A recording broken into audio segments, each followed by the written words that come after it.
Bismillahirrahmanirrahim. Assalamualaikum warahmatullahi wabarakatuh. How are you students? Nice to see you again today. Hari ini kita berjumpa kembali dalam bahasa Inggris kita. Dan pada kesempatan kali ini Ustaz akan kembali mengulangi beberapa materi yang pernah kita pelajari di chapter 1 dan 2 guna persiapan PTS kita mendatang.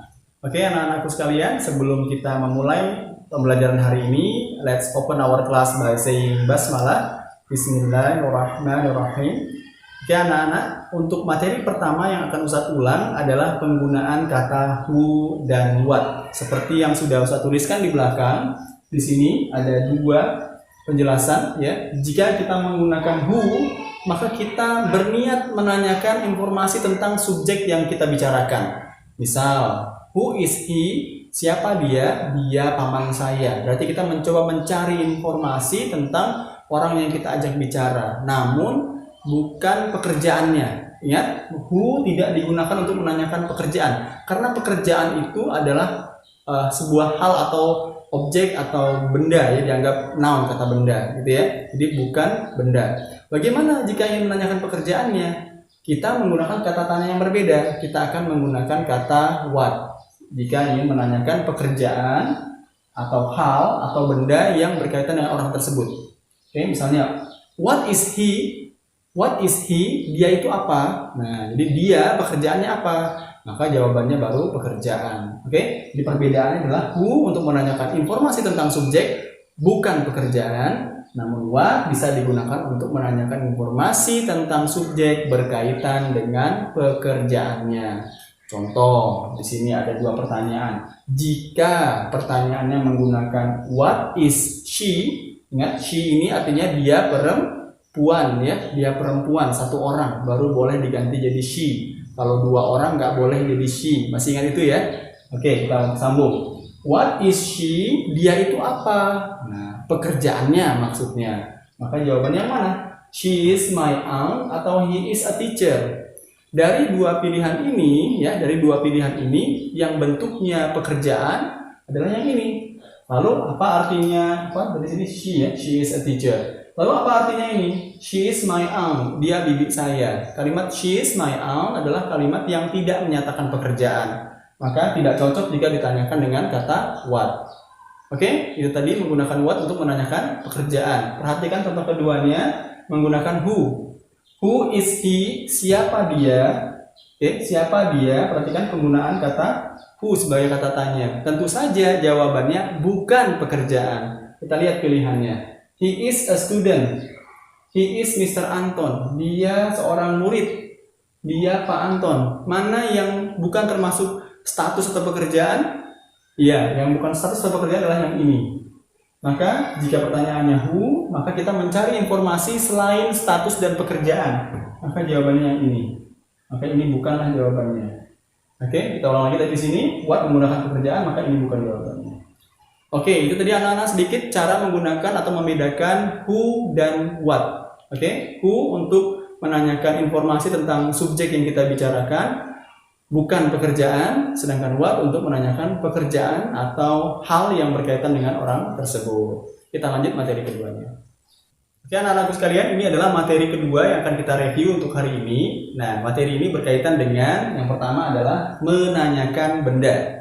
Bagaimana cara menanyakan benda dalam bahasa Inggris? Kita punya dua cara. Yang pertama, kita bisa langsung menanyakan nama benda tersebut menggunakan ungkapan seperti what is it? What is it? Ya, apa ini? Lalu it is a book. It is a book. Itu adalah sebuah buku. Oke, langsung sebutkan saja. What is it? Apa ini? It is a book. Ini sebuah buku. Nah, semudah itu ya. Oke, yang kedua adalah menggunakan is it a book? Nah, pertanyaan seperti ini biasanya digunakan untuk mengkonfirmasi atau menanyakan ulang, menguatkan pertanyaan kita dan mendapatkan konfirmasi yang lebih kuat apakah ini objek yang kita maksud atau benda yang kita maksud. Misalnya, is it a book? Apakah ini sebuah buku? Nah, jika jawabannya ya, perhatikan kita bisa jawab yes, it is. Nah, jika bukan atau tidak atau benda yang kita maksud, maka kita bisa bilang no, it is not. No, it is not. Nah, itu cara mengkonfirmasi pertanyaan kita pada orang lain. Jawabannya bisa ya atau tidak. Oke, kita sambung dengan materi berikutnya. Masih berkaitan dengan materi kita yang pertama tadi, menanyakan benda. Masih ingat di sini? Ada kalimat it is a book. Ini sebuah buku. Nah, perhatikan kata sebuah di sini. Jika kalian masih ingat, kita pernah belajar bagaimana cara menggunakan kata dan en untuk menunjukkan bahwa benda yang kita bicarakan jumlahnya satu. Nah, dalam bahasa Inggris menggunakan dan en punya aturan. Apa aturannya? Mudah sekali, perhatikan. Kata seperti ini digunakan ketika nama benda yang kita sebutkan berawalan dengan huruf-huruf yang huruf-huruf mati atau huruf-huruf yang tidak menimbulkan suara seperti A, I, U, E, dan O. Nah, huruf-huruf tersebut disebut huruf hidup. Jadi jika huruf-huruf yang mengawalinya adalah huruf-huruf mati atau selain A, I, U, E, O, maka kita gunakan E. Contoh di sini ada huruf B, ya, lalu ada huruf C, lalu ada huruf P. Nah, itu disebut huruf-huruf mati atau huruf-huruf konsonan dalam bahasa Indonesia. Maka kita menggunakan E.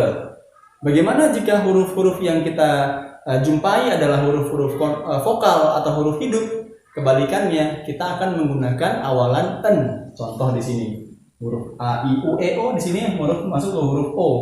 Di sini huruf U. Di sini huruf O. Di sini huruf E. Maka semua diawali dengan huruf vokal atau huruf hidup, maka kita menggunakan awalan en.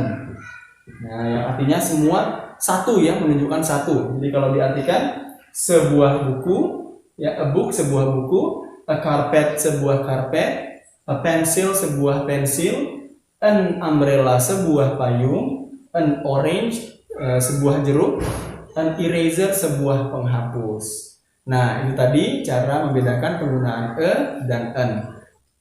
Ya, anak-anakku sekalian, itu tadi beberapa materi yang bisa Ustadz ulangi dan Ustadz review. Semoga materi-materi tadi bisa mengingatkan kalian kembali dengan materi yang sudah pernah kita pelajari di chapter 1 dan 2 guna persiapan kalian menghadapi penilaian tengah semester yang akan datang.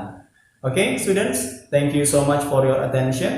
Let's close our class by saying hamdalah, alhamdulillahirabbil alamin. Wassalamualaikum warahmatullahi wabarakatuh.